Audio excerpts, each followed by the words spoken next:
All right, everybody, welcome to Math with Grace.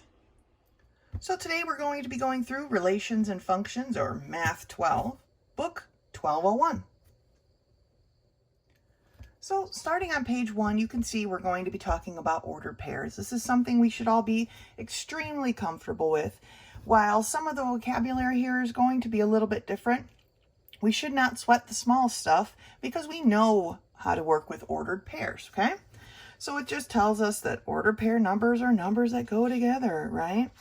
Turning the page, we see that up here, a relation is any set of ordered pair numbers, okay? Remember, ordered pair numbers are numbers, they go together in the little brackets. They have a relation to each other.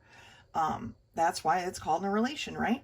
For every one student weighed 150 pounds. Two students, or the second student, weighed 130 pounds. That's the relation. This is student number 2 and their weight. Okay, it's related. I can't say that student 2 weighed 160 pounds. Those two are not in a relation with each other. Okay, and then the parts of the ordered pair set is the domain and the range. Okay, the domain is the first element, or the X, all right? The range is the second element, or the Y. Now, how do you remember which is which? I just put them in alphabetical order, right? Domain comes first, range comes second. So, on these few here, they're asking us, write the domain and the range of the following relations from the list, all right? So, the domain is all of the first, or the X's. So, we have a 5, a 6, and a 7. What's the range? Well, we have a 0 and a 1 and a 2. It's that simple, okay? Now, obviously, some of these numbers aren't simple numbers, but that doesn't change the fact that the domain is always the first number, the range is always the second number. So, go ahead and finish those on your own. Looking on page 3 here, I've crossed off numbers 1.5 and 1.6. Don't worry about those. I'm not interested and whether or not we can handle those problems right now. But we do need to notice this one change. Like I said, there will be changes in vocabulary that we need to not let us stumble, all right? And that is our coordinate plane is sitting right here, right? But in this book, they're talking about that a relation consists of ordered pairs of real numbers. They are a subset of R cross R. When they say R cross R, they're simply referring to our coordinate plane. They're just calling it something else. So don't let it confuse you. It's the same thing. Turning to the top of page 4, we see that any relation that consists of ordered pairs of real numbers is a subset of R cross R, is a part of the coordinate plane, right? Now this part here is very wordy, but let's read it and then I'll tell you what that means. Some relations can be specified or defined by a rule enabling you to determine the elements or elements of the range paired with each element of the domain. That sounds like, what are you talking about, right? But we know what these are, and it's simply an equation. All that sentence is an equation. It's saying that some pairs of ordered numbers can be defined by an equation that tells us the relationship between the domain and the range, okay? It's just an equation. Let's not let the terminology fool us, okay? So I want to take a look at the example down here on the bottom of page 4. And it says, determine the domain and the range of H. And they've given us H equal to the subset of X comma Y, where Y is equal to the square root of 1 minus X squared, okay? That's what they've given us. They want us to basically solve for X. What is the domain? What are the possible answers that could go there? Okay. And then what is the range? What are the possible answers for Y? That when they're asking us that question, that is what that means. So each value of Y is to be a real number. These have to be real numbers, okay? So that tells us that each value of 1 minus X squared must be a non-negative number, because if this becomes a negative number under a square root, it's no longer a real number, okay? So since x squared is the absolute value of whatever x is squared, right? Because if we had a -3 squared, that becomes a +9. That's what they mean by the absolute value. Then 1 minus x squared has to be greater than or equal to 0. Okay, which then they just rewrote it here with the absolute value of x squared, just like they did right here. Okay, they've made these two things equal, which they are. And so they've substituted it in. Or now they've done the math and moved the negative absolute value over to get that the absolute value of x squared is less than or equal to 1. So the absolute value of x must be less than or equal to 1. Okay? So our domain is that the x has to be in this group of this area of the coordinate plane, or the r cross r, right? It has to be between -1 and +1. Anything else, and this does not have a real number answer because of this negative sign here, right? If x were 2, 2 squared is 4. 1 minus 4 becomes a negative number, and therefore it's not a function, okay? It has to be a non-zero. We need real numbers. Okay, they use the same thought process then to solve for y. All right, now that we know what x can be, what can be y? Well, this here has to be greater than 0 because it can't be a negative, right? And it has to be less than 1 because anything more than 1, and now we're talking about, again, negative numbers. So here is our answer for our range. All right. Now for this one at the very, very bottom here, they give us that y is equal to 3x over the quantity x minus 2 times the quantity x plus 5. All right, so since each value of y has to be a real number, okay, our denominator cannot equal 0 because we know this already, right? We've done these problems 1,000 times. We cannot have this denominator equal to 0. So we have to set each of these, the x minus 2 and the x plus 5, equal to 0 and solve for our, we have to solve for our exclusions, right? So basically for our domain, state the domain, it's going to be that all the real numbers work except for 2 and -5. So it's all real numbers except 2 and -5, because both of those numbers will make our denominator 0, and therefore we will no longer have a real number. Okay, so let's move up to the top of page 5 here and take a look at a couple of these problems. State the domain of each of the following relation. All right, well, our domain is going to be our x. What can our x be? Right, what is the range of the possibility for our x? And then when I say range, I don't mean the y. I mean, like, what are all of our options? So looking at problem 1.7, we have x is equal to the square root of y. So what is our domain of x? Well, it obviously is going to rely on what y is, but they're not asking us what the range is right now. They're asking us what the domain is. So for x, our domain is all real numbers. Okay, all real numbers is its domain. Now, obviously, like I said, that's going to be affected by y, because y can't be all the numbers, right? Y has to be some specific numbers, but that's not what they're asking us. They're not asking us the range. They're only asking us our domain. So x can be all real numbers because that's what we're talking about. It has to be a real number, okay? What about number 1.8? Well, here we have, again, state the domain. Our domain here is r. So we have s is equal to 2r minus 5 divided by 13r. So because our r is kind of tangled up over here, right? We have to worry about our denominator because that's what's important here, right? What can our denominator not be?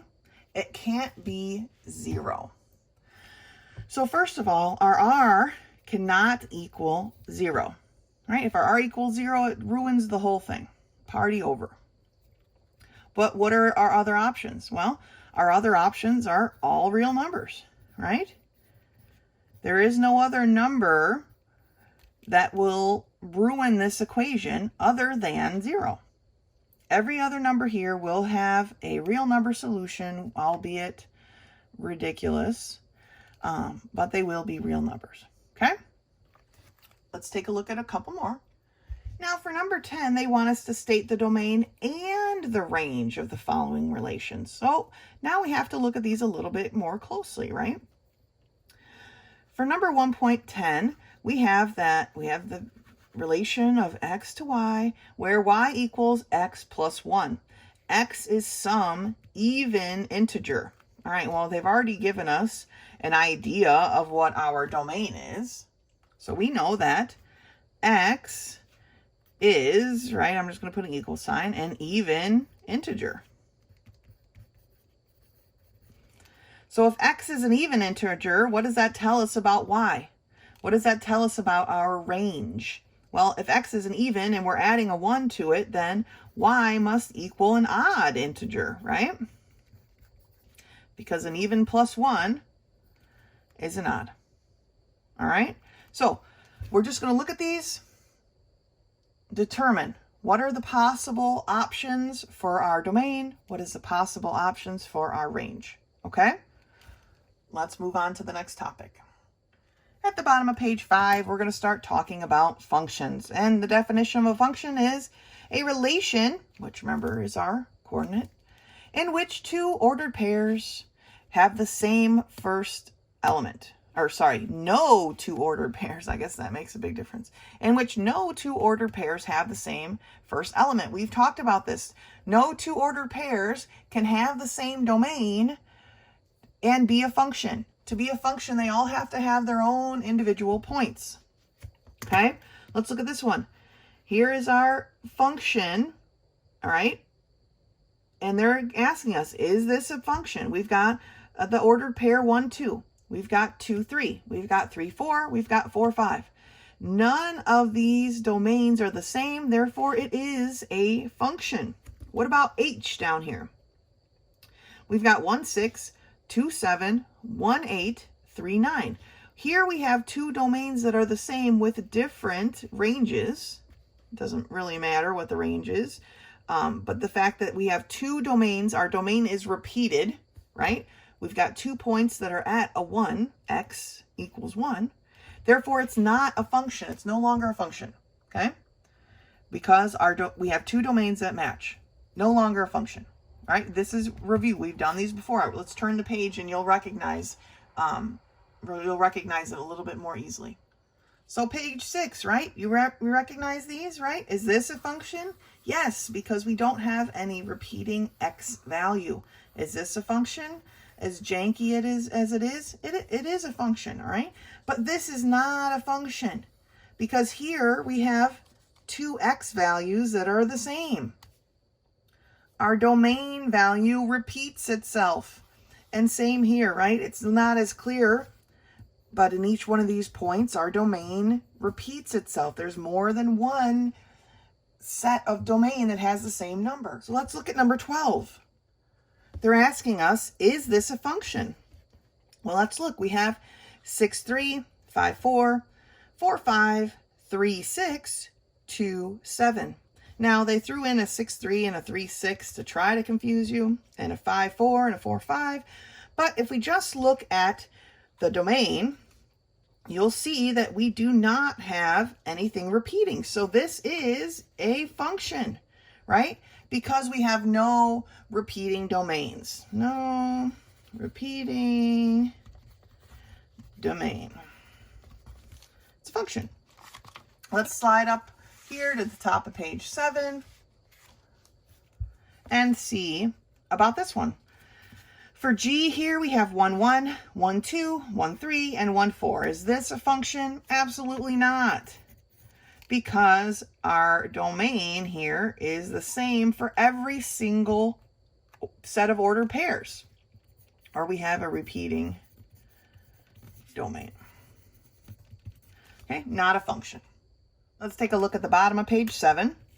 And it's asking us which of the following graphs are function. For A, write yes or no. For B, explain why or why not. So is 17 a function? Here we have just points.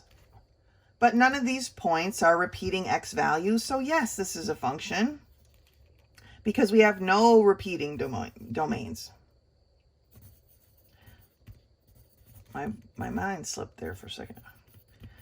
No repeating domain. What about over here? Well, here we have a vertical line, right? Vertical lines, not that there's an actual line there, but we have vertical values. And vertical values are instantly a no-no. If you see a vertical value, that means we have several points in which we have the same domain. It is an absolute no because we have repeating domains. Okay. All right, let's turn the page. At the bottom of page 8, they're talking about now rules of correspondence. Not really sure why they labeled it this way, but this is something we have done in the past, right? Even though they're calling it something else. But it tells us that many relations and functions are defined by algebraic rules, okay, whereby an ordered pair within the relation or function may be calculated. What they're asking us here is, given this set of ordered pairs, what is the possible algebraic rule or formula that we could use to determine the next set of pairs, okay?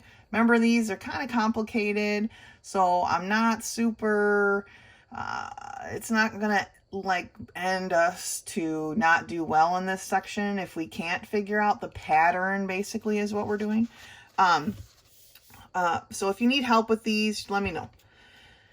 But for here, we have 1, 2, 2, 4, 3, 6. So we have to look at the numbers in our set of ordered pair. What is the relationship between 1 and 2? Okay. Then we also have to look at what is the relationship between 1 and 2 and 2 and 4. Well, the relationship between 2 and 4 is, right, 4 is twice 2. Well, 2 is twice 1. Does that apply here? Yes, right? 6 is twice 3. And so it goes as we move up, right? For every one of these ordered pairs, the y is twice the x. So that is the algebraic rule. Just because they call it a weird name doesn't make it something we don't know. But that is the algebraic rule for this set of ordered pairs, right? For any x, y will be 2 times that x. And they go on and on here on page 9 with some more examples. Okay, each of these, it just takes a little finagling, right?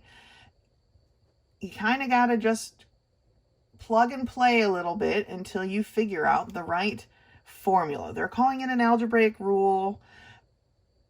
That they can call it whatever they want, but we're looking for the formula that puts these relations in a way where we can say what would the next one be, right? Where here, if you follow this formula, you'd be able to find all of these ordered pairs forever and ever, amen. Okay, so we're looking for the formula based on our ordered pairs. So let's do a couple of these problems together.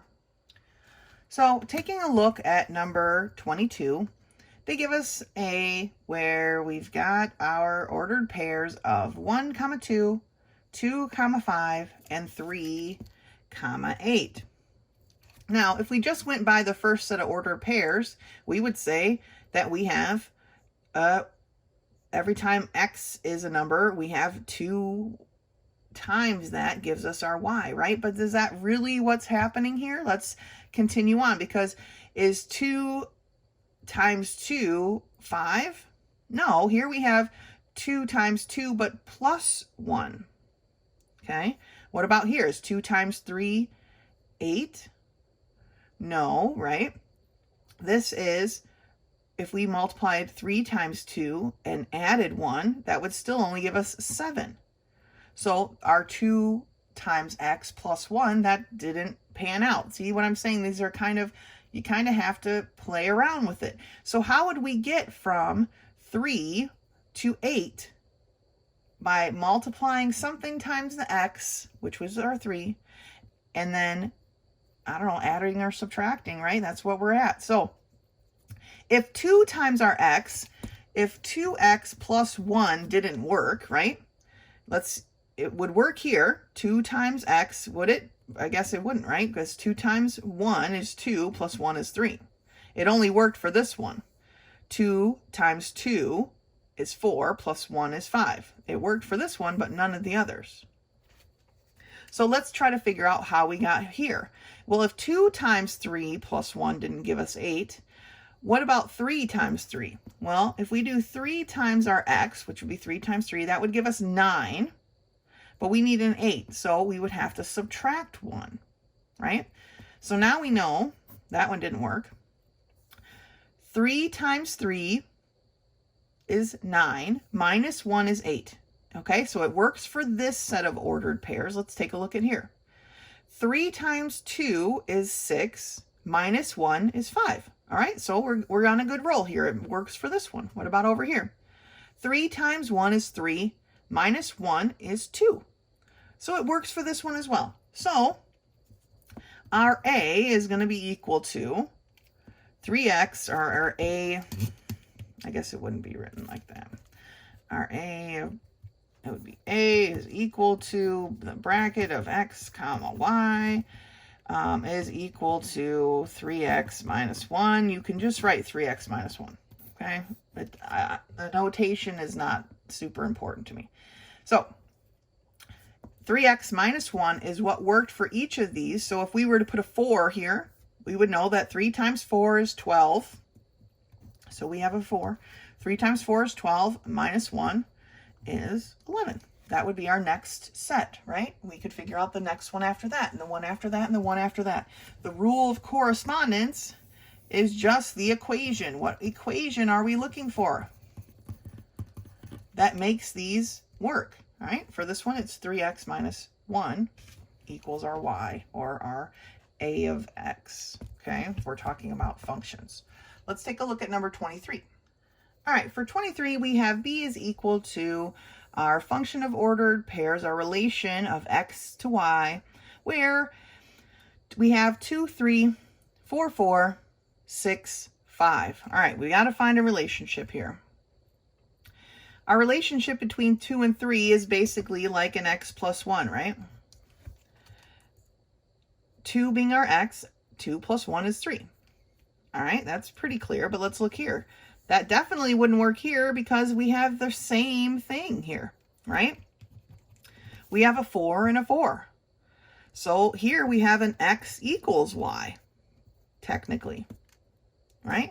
And what do we have over here? We have a 6, 5. So here our x is minus 1, right? Well, none of these relate to each other, so none of these is the proper rule of correspondence or equation for our function here. None of those are going to work. So we have to kind of try to now take a deeper look here as to what's going on. Well, I like to think of, well, what is a way? I'm going to start with the 4, 4 because that one's pretty solid, right? 4, 4, they have the exact same number. They have to equal each other some way. So what is some way that I can get this to equal itself, where I can have y is equal to x? That's what I need, right?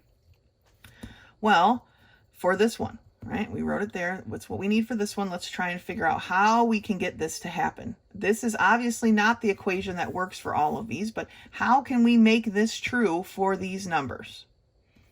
Well, let's see. If we took 4 divided by 4, all right, so if we had x divided by 4, but then we would need to add 4 back in, right? Because this would be 4 over 4, which is a 1. So we would need to add 3. And this is what I'm talking about, plugging and playing, right? Would those things be equal? Well, 4 divided by 4 is 1 plus 3 is 4. So for this one, it works out, right? I'm going to cross this out here. Yes, that works for this. Now let's put in our other set. 2 divided by 4 is 1/2. 1/2 plus 3 is 3.5. That's not going to work here. 6 divided by 4 is what? 3/2 plus 3 is, okay, that's definitely not going to work. So no, failure at the drawing board, but that's okay. We're going to keep moving. We still want to get to our y equals x scenario. So let's think of another way. What if we took x divided by, instead of 4, because remember our x here is a 4, so let's work with our factors of 4. So let's divide it by 2. So if we have 4 divided by 2, that leaves us with a 2. So we have to add another 2 to get our 4 back, right, for our y. So 4 divided by 2 is 2, plus 2 is 4. So for this one, this equation works. Let's take a look at the first set of numbers. 2 divided by 2 is 1. 1 plus 2 is 3. Oh, well, it works there. It fits in right here. Let's see if this set of ordered pairs fits in. 6 divided by 2 is 3, plus 2 is 5, and it works. So that is our equation, or our rule of correspondence, that describes this set. Okay, we could find the next value, and the value after that, and the value after that, as long as they're multiples of 2, right? As long as they're even numbers, because that's what all of these are.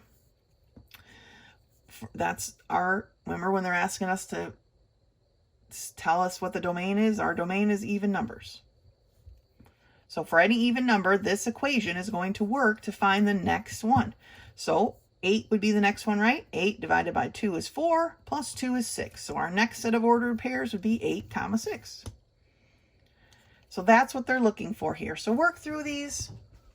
Don't kill yourself. If you have questions, let me know. These are a little bit more complicated, but really we just have to kind of do a trial and error, right? We wrote down what they all might be, crossed them all off because they didn't work with each other, and trialed and errored until we found the right equation. Good job. So the last one I want to look at for this section is question number 31. It's on page 10. It says a rectangular area, and you know how much I like to draw, so even though I'm terrible at it, but a rectangular area of 200 square meters. So the area is equal to, 2,000 meters squared, is to be fenced on 3 sides with fence costing 30 cents per meter, and on the 4th side with a fence costing 50 cents per meter. If x denotes the length of the 4th side, and c equals f of x, denotes the corresponding cost of the fence in cents, express c as a function of x, and what is the domain of the function? All right, so first things we have to figure out is, where is our x, right? What are we labeling our sides here? Well, it really doesn't matter which side you choose your x to be, because the equation will work it out to be the length that it needs. So let's just call this x. And if this is x, then this is x. And let's just label, I don't know, we'll put an L here for those sides, right? Because a rectangle, opposite sides are equal. So there's the dimensions of our rectangle, but how do we find the area of a rectangle? Remember, for the area of a rectangle equals the length times the width, right? Well, so our area is going to be equal to x times L. That's the area of our circle, or sorry, of our rectangle. And so we know that x times L is equal to 2,000 meters squared. That's what we know so far. Now they want to say that 3 of the sides are going to be fenced with 30 cents per meter fencing, and the 4th side is going to cost 50 cents per meter. Okay, well, we chose our 4th side to be an x, so we know that we're going to have a 0.50, right, 50 cents times an x, but we're also going to have, this is our 4th side, this side here is going to be at 30 cents per meter, right? So we also have the 0.30x, because that is this side here. And then we also have, okay, These two sides are being fenced with our 30 cents per meter. So we have two sides times our 30 cents. But now, how can we make the L a relation of X? Because this is the variable that we're using here, okay? Well, for that to be happening, we have to solve this for L. And how do we solve that for L? Well, we would divide both sides by X, right? So that our L is equal to 2,000 meters squared divided by X. All right, so that is the part that's going to go in here. So our two lengths at 30 cents per meter of these two sides is 2,000 meters squared divided by X. Now we need to simplify, right? So our C, because that's what they're saying, C equals, is going to be a combination of this. Well, first we can combine our two like terms. So we have 0.80x, right? Plus 2 times 0.30 gives us 0.60 times 2,000 meters squared divided by X, right? Well, this can continue to be simplified so that our C is equal to 0.8. I'm going to drop the extra 0x plus, if you take 0.60 times 2,000, you'll get 1,200 meters squared over X. And that is your final answer, okay? Now, the next part of the question was to express the domain, right? What is the domain of the function? Part A was express C as a function of X. That's what we did here. C as a function of X, right? Now, part B says, what is the domain of the function? Well, remember, we have a fraction here. So our domain is all real numbers. But what else happens? We can't have an X cannot equal 0. Okay? If X was equal to 0, this becomes a undefined term, and we can't have that. So that is our expression. This is part A. This is part B. We've expressed our what is the domain of the function. This is our domain. Okay? Good job. You've got a self-test to do, and then we'll move on to section 2. Now, section 2 starts off talking about the algebra of functions. And what does that mean? It means things that we've done before, okay? This, even though they're talking about it differently, it is not something new, okay? So it says the names we will use for the form f of x, the symbol f of x does not mean that we multiply f by x, right? This is f of x. So the letter inside the parentheses stands for the elements, each of the elements of the domain set, and the entire symbol f of x stands for each element of the range set. So it used to be that we would write y equals x plus 1, right? Now, instead of the y, we write f of x equals x plus 1. So the f of x, that whole part, that's this entire symbol, it stands for the range. It just replaces the y. Remember, we've talked about this in the past, okay? And the x is still the domain. So here they show it in a matter of the area of a circle, okay? Where x is 1, the area of the circle, or the a of x, or they're calling it a of r, is pi. When r is 2, the a of r is 4 pi. When r is 3, the a of r is 9 pi. Okay, those are our coordinate points. Oh, I went off the screen here. Okay. These are our ordered pair numbers. They could be written like this. They could be written like this. All right, this is nothing new. These are review. So let's turn past this test that's in the middle of your book here and see what else we have. All right, so turning to page 13, I want to take a look at a few problems on this page, okay? Starting with problem 2.1. So they're giving us, if f of x is x squared plus 3x minus 2, what is f of 1? So we simply put in the 1 anywhere we see an x. So I'm going to use parentheses just to make sure you guys can see what's happening, but obviously you can just do it in your head, and most of these are fairly simple to start out with. So we're going to have 1 squared plus 3 times 1 minus 2. Or f of 1 is going to be 1 squared, which is 1, plus 3 times 1, which is 3, minus 2. So f of 1 is 4 minus 2, or 2. Okay? For number 2.6, we have g of x is equal to 3x squared minus 2x minus 1. So what is g of 6? Well, we're going to have 3 times 6 squared minus 2 times 6 minus 1. So what is that? G of 6 is equal to 3 times 6 squared. Well, 6 squared is 36, right? Minus 2 times 6, which is 12, minus 1. So G of 6 is equal to, what is 3 times 36? 108, or 108. Minus, well, negative 12 minus 1 is negative 13 altogether. So 108 minus 13 is going to give us a G of 6 of 95. Okay, so G of 6 is 95. Let's take a look at the next one. 2.8.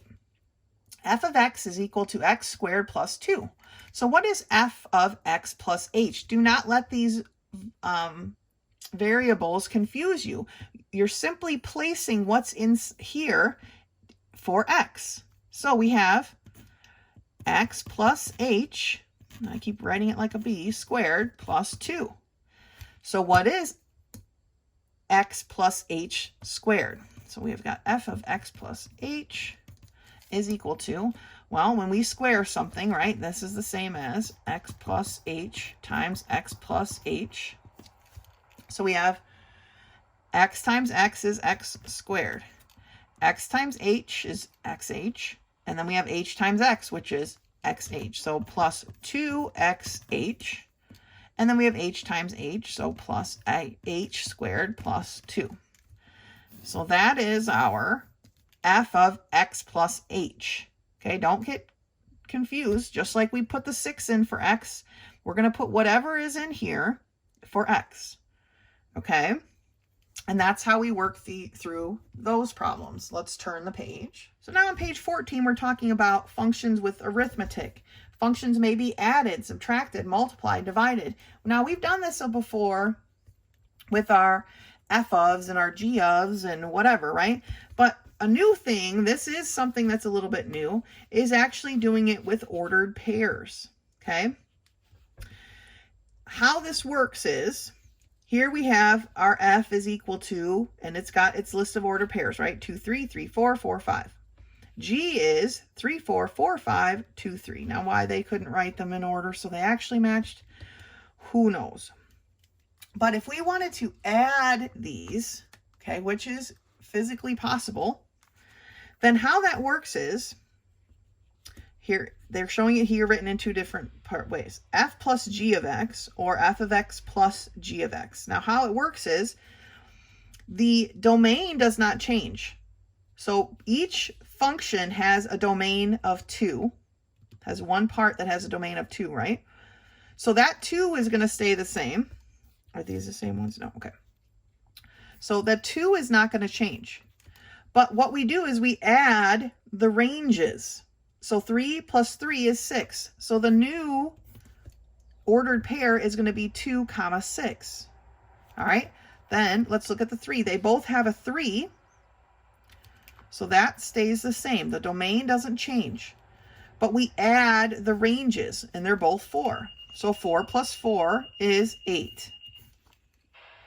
And the last one are the 4s, right? They both have a domain of 4. So we keep our domain of 4, but we add the ranges. So it'd be 4, 10. Now, if there's a big list, we can only add together the ones that have the same domain.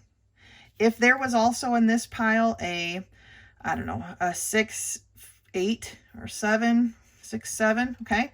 We couldn't use that one because the G does not have a domain of 6. So that one just kind of gets left aside, okay? So let's look at an example that they have down here at the bottom of the page. Bottom of page 14, they give us f is 2, 3, 5, 7, 8, 1, negative 2, 3.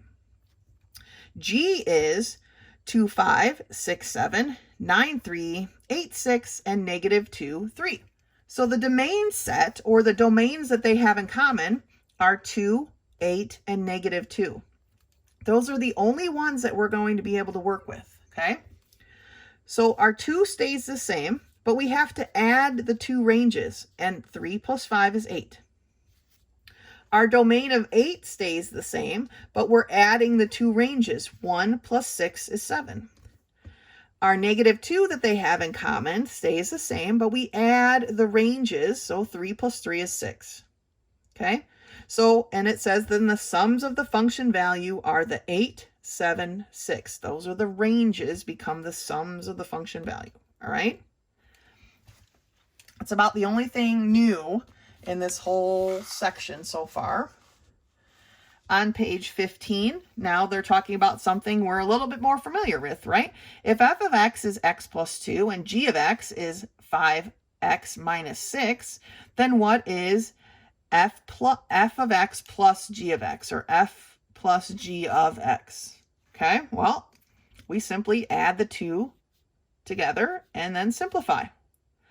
If we were multiplying them together, so f of x times g of x, right? We just multiply the 2 parts together. We've done this a bunch of times.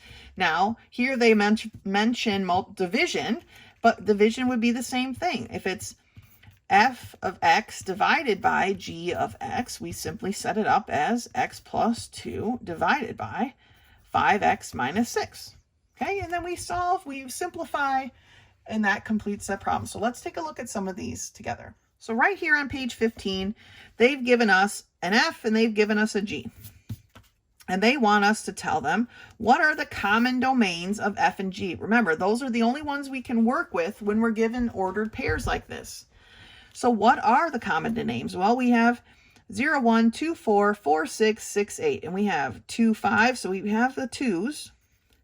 4, 7, we've got 4's. 5, 8, that doesn't have a 5. 6, 9, so we have 6's. And a 7, 5. So this 5, 8, and this 7, 5, and this 0, 1 are kind of just not used. We will not be using them. So what is the common domain? It's 2, 4, 6. Those are the common domains. So what is f plus g of x, or f of x plus g of x? Well, we can only work with these. So we're going to have 2, here's our 2 and here's our 2, so 5 plus 4 is 9. We have our 4, our domain of 4, and what are those added together? Well, it's a 7 and a 6, so 7 plus 6 is 13. And we have a 6, right? Our domain doesn't change. We add our ranges. 8 plus 9, 17, right? So that is them added together. You could list it as the sums of the function. So it would be 9, 13, 17. You could do it like that as well. All right. So keep working through some of those problems. Let's turn the page. So on the top of page 16, we have an f of x of x plus 2 and a g of x of 3x plus 5. And here they want us to add them. So we have x plus 2 plus 3x plus 5. Now, I didn't use parentheses this time, but if we ever have subtraction, make sure you use your parentheses so you don't forget to distribute your negative through, all right? But now we just need to simplify. X plus 3x is 4x. 2 plus 5 is 7. So 4x plus 7. Well, what about multiplying? Here they've written them in a different order, but you know multiplying, the order doesn't matter, but I'll write them in that order anyway. 3x plus 5 times x plus 2. So this is just a matter of using the power of distribution to solve. 3x times x is 3x squared. 3x times 2 is 6x. 5 times x is 5x. And 5 times 2 is 10. Simplifying that, we get 3x squared plus 11x plus 10. Okay, and that's our answer for that one. Let's do a couple more. Looking at number 20, we're given that f of x is x plus 2 and h of x is 1 over x minus 1. And they want us to find f of x squared.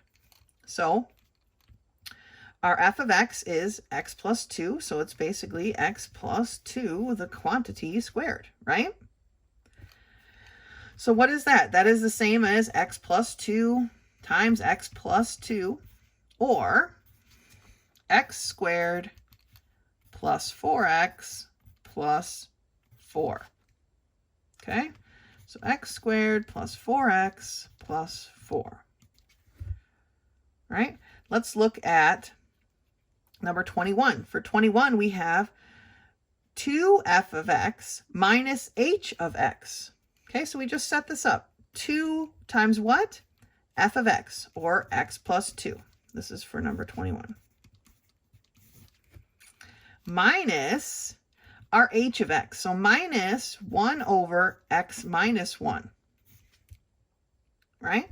Let's simplify it a little bit. We have got 2x plus 4 minus still 1 over x minus 1. Now, we could leave it like this, but it really should be simplified. But taking a look at the answer, they apparently don't care if it's simplified. So let's not do the work. Let's not bother. 2x plus 4 minus 1 over x minus 1. Now here it says list any restrictions in the domain because we have a fraction, right? That fraction gives us restrictions. So what can x not be? What would make this 0? Well, x minus 1, 0 tells us that x, if x was 1, that would be a 0. So x cannot equal 1. All right? So keep working through those. Now I'm going to do 2 more with you here before we start talking about composition. That's 27 and 28. For 227, we are given that h of x is equal to the square root of x. Okay, so they want us to find h of x plus h minus h of x over h. A lot of mess, right? But we're simply going to substitute what's in here for this. Okay, so that means we have the square root of x plus h minus the square root of x all over h. Now this cannot be simplified any farther. We don't have a radical in the denominator, so that's good. So this just happens to be our answer. It's not a clean answer, but it is the answer. Okay, so let's look at 28. 228 gives us that f of x is equal to x squared plus 6x plus 9. And they want us to find f of x plus h minus f of x over h. So very similar to the other one. So let's do it here. So we have f of x plus h. So everywhere there's an x, we have an x plus h. So we have x plus h, the quantity squared, plus 6 times x plus h plus 9 minus, I'm going to slide it over a little bit here, x squared plus 6x plus 9 all over h. Now this definitely needs some simplification going on here, right? First, let's do this x plus h. We know that that's x plus h squared. So we know that it's going to be x squared. We multiply the x times the h, which is xh, right? But we have 2 of them, so plus 2xh. And then we square the final term, h squared. Distribute here, plus 6x plus 6h plus 9. Now we have to distribute this negative sign through, right? So minus x squared minus 6x minus 9 all over h. Let's first of all cancel what we can. We have a positive x squared and a negative, gone. We have a positive 6x and a negative 6x, gone. We have a positive 9 and a negative 9, gone. Okay? So now we have, what do we have left? we have 2xh plus h squared plus 6h. I like to circle what I have left so I don't miss anything, all over h. Now, they all have an h in common, so we need to remove it. I'm going to rewrite it in the proper order here. So I'm pulling an h out of each. I'm going to start with my h squared, so that leaves me with an h. Then I'm going to do this one, plus 2x. Then I'm going to do this one, plus 6, because now the 6 is all by itself, right? All over h. My h's cancel, so I'm left with my answer of h plus 2x plus 6. All right? Again, do not get confused when they have it set up like this. For every x, this is f of x. So instead of it being f of x, we have f of x plus h. That just means x plus h goes into these places. We're just substituting it in, okay? Good job. So continuing on page 16, we're talking about composition. Now, composition is something that we've not really worked with before. So it's got a definition here. Now, the definition is kind of janky, but let's take a look at it. To combine two functions by composition, first find the range values for the first function, range being the y value, right? Then use these numbers as the domain values for the second function to find new range values. Okay? It's a mouthful, but let's take a look at how it works here. At the top of page 17, we have a composition of f and g is written as f open circle g. Now, they don't tell us how to actually say that, but then they write it like this, f of g of x, okay? Very similar to the other one. So let's not get this confused with multiplication. Okay, when you see this, you're putting the g of x into the x part of the f of x, right? So if you had f of x, right, now you're substituting into here the g of x, which is whatever its whole term is. So let's take a look at how it really works. Here's the examples. And you can see I've already made a note on it, right? But our f is 1, 2, 5, 6, 8, 7, 9, 6, and our g is 5, 1, 6, 9, 4, 8, 3, 9. Here's what they did to get the composition of f and g. They basically took the domain of g and stuck it into this whole term of f. So here it is. 5, 2. They replaced the 1 with a 5. So now you have 5, 2. Here you have 6, 6. Now you have 4, 7. Okay? And now you have 3, 6. They basically took the domain here and switched them out. And now we have a different set. It's kind of weird. These are definitely much easier. For this one, we have f of x is x plus 6. Our g of x is 5x.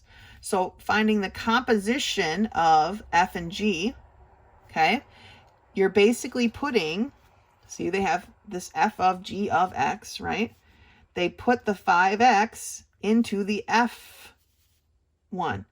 So basically wherever the x is, now it's a 5x. And so you get 5x plus 6. Those are a little bit more things we've worked with before, rather than something new like this strange thing that's going on here. And then they want you to make sure that you realize that the composition of h and j is not always the same or equal to the composition of j and h. So let's make sure we're doing things in the right order. Now we've got a few special things here in this page and the next, and they're called, the first one here is called the identity function. So it says the I of x equals x is called the identity function. So you're basically saying y equals x. That's the identity function. You're saying that the first and second element in a given order pair is always the same. And then they did my least favorite thing, and they put the example on the next page instead of just starting this on the next page. I hate that. So let's turn the page and look at an example. So this is the example of the identity function. It's a straight line through the origin with a slope of 1. That means when x is 1, y is 1. When x is 2, y is 2. When x is 3, y is 3. When x is 1/2, y is 1/2. They are equal, right? Identity. Pretty straightforward, right? The next one is called the constant function, where c of x is n all the time. It's always constant, the same, okay? Has the same value at each element in its domain, and hence has only one element in the range. The range is always going to be the same. Here, it's whatever, y equals 3 maybe. The x changes, right? It's this form, y equals n, or c of x equals n. Straight line, horizontal straight line, okay? And then the next one is called the zero function, where z of x equals 0, or basically y equals 0, right? It's a line that runs, or a function that runs along the x-axis, right? Those are the three special ones they want you to look at. Let's do some of the work. Make sure I'm on screen here. Page 18, number 229. They want us to do the composition of f and of g and the composition of g of f. Remember, they're not always going to be the same. Sometimes they might, but they're most likely not. So the composition of f and g here, f of g, is we're going to stick this g of x into our f of x. So we have 3 times x plus 5 plus 2, which will become 3x, right? 3 times, because we have to distribute, 3 times 5 is 15 plus 2, just to save some space, is 17. What is the domain? What is our domain? They're saying what numbers can be included in this? Well, it's all real numbers, because we don't have a fraction or anything. Real numbers. Okay? Let's look now at the other one, the other part of that, the composition of g and f. Well, that one's a little bit different, right? Because now we're putting all of f into g. So we have 3x plus 2 plus 5. We're not multiplying anything by x here like we did there, so it was pretty simple. And that's going to give us 3x plus 7. And what is the domain of that? Again, we don't have any weird fractions, so it's just all real numbers. Let's do another one here, top of page 19. We have f of x is x squared plus 6, and g of x is 2x minus 1. So what is the composition of f of g? Well, again, we're going to put our g of x into our f of x. So we have 2x minus 1, the quantity squared, plus 6, right? Simplifying that, we've got 4x squared plus 4x, right, plus 1, plus 6. So let's just make that a 7. Save some space here since I'm running out of room. What is the domain of this? All real numbers. The domain here, pretty simple, straightforward. Now, let's do the composition of g and of f. So again, now we're putting this f into g. So we have 2 times x squared plus 6. Oh, I almost wrote plus 1, but it's minus 1. All right. That's going to give us 2 times x squared, or 2x squared. 2 times 6 is 12, minus 1 is 11.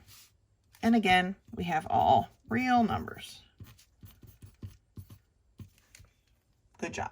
All right, I want to do a couple more with you, and that's 34 and 35. And it says here that show if g of x is x squared plus 2 and I of x equals x, so our identity function, they want us to show that the composition of g and I is going to be equal to the composition of I and g, which is going to be equal to the composition of g of x. They want you to do a whole bunch of math, but think of it this way. I of x is basically 1, right? I'm not even going to do a bunch of math right here. So g of x of 1 is going to be, g of x times 1 is going to be the same as 1 times g of x, which is going to be g of x, okay? So they want you to do a whole bunch of work here just to see, you know, how they used to do that with proofs, right? They just want to see that you can see how it works out. but I'm going to be trusting that they work out because I know it's just a 1. Yay. Okay. Good job. Now let's actually do some work here on 35. They've given us that f of x is x squared, g of x is x plus 6, and h of x is 7. They want us to find the composition of f of g of h. Whew, that seems like a lot, right? But let's not get too overly worked up. Let's start with our g of h, which is in the middle. Our g of h is going to be what? 7 plus 6, right? So that equals what? 6 plus 7 is 13. Now let's put that into our f of x. So we have 13 squared, 169. Take them into parts. Now maybe these had variables in them and we weren't able just to add numbers together. But if you still take it by parts, put these two parts together, then put that answer into this one, into the final one, okay? It'll make it much easier. FYI, you do not need to do problem 38. All right, moving on. Inverse starts at the bottom of page 19. If f is a given function, then we denote f minus 1 is a little subscript as the inverse of f. So if you see this, you just say the inverse of f. It is not this. This is reciprocal. It is not 1 over f. It's just the inverse. And what does the inverse mean? What does that mean to have the inverse of a function? Let's turn the page and see. Page 20, basically the definition of the inverse of a function is found by interchanging its range and domain. Now there's a lot more words here, but those are the only ones that matter. Let's not confuse ourselves with words just puked up on a page, right? We are switching the range and the domain. So if we start here with f is 2, 3, 4, 6, 0, 10, 3, 5, the inverse, which we have looked at before in Algebra 2, we studied this, we just switch them. So now instead of a 2, 3, we have a 3, 2. Instead of 4, 6, we have 6, 4. Instead of 10, 0, we have, or 0, 10, sorry, we have 10, 0. Instead of 3, 5, we have 5, 3. That is the inverse of that function. Now, when we're using an equation to find the inverse, if we have y equals 2x plus 5, to find the inverse, we basically just switch the x and y. So now we have x equals 2y plus 5, and then we solve for y. Okay? And the note down here, because I know this is review, we've done it, says not all inverses are functions. You might start with a function. Doing the inverse may no longer be a function. Okay? Let's take a look at some of these problems. All right, so these are the last two problems I'm going to do with you here for this section in this book. Problem 39, they've given us our f as ordered pairs, 1, 4, 2, 3, 5, 8, 4, 7. They want us to write the inverse. All right. Now, some of you might be wondering, oh, Miss Howell, why do you always put a lowercase f? Well, when I was in school, that's how it was done. Now they got these uppercase f's. It's muscle memory. All right. No worries. It means the same thing. So what is the inverse? Well, our inverse is going to be 4, 1. We just switch them around. 3, 2. 8, 5. And 7, 4. Is this still a function? That's part B. Well, 4, 3, 8, 7. We still have no repeating domain. So yes, this is still a function. Let's look at number 43. It's a little bit more complicated. Our f of x is equal to 3x plus 6. So now we switch it. So we have x is equal to 3y plus 6. And now let's solve for y. So 3y is going to equal x minus 6, right? I kind of switched them around because I like to keep my y on the left. But I basically subtracted 6 from both sides, right? And I just flipped it over. So now we need to continue solving for y. Y is going to equal 1/3 x minus 2, right? Divide the whole thing by 3 to get our y by itself. So here is our inverse. Our f minus 1 subscript, that's the inverse, is y equals 1/3 x minus 2. Or you could put x minus 6 over 3. If that's how you want to write it, I like to simplify it. But is this still a function? It is, right? For every value of y, there's only going to be one x. So yes, this is still a function. Okay, so that's what you do. Here, super easy. All we do is switch our x's and our y's. We interchange them. Here, we switch our x and y again, and then just solve for y and state yes or no function. Okay? Is it still a function? If you get something in a square root, not a function anymore. Okay? If you get something, I'm pretty sure the square root one is probably the only one that's going to come about, right? If y equals the square root of something, not going to be a function. Okay? But this is a function. All right, so that's it for this book, this section, this book. Lot of review. I think really only one new thing that we looked at, maybe two for this entire book. Piece of cake. Good job. Can't wait to see you guys next time.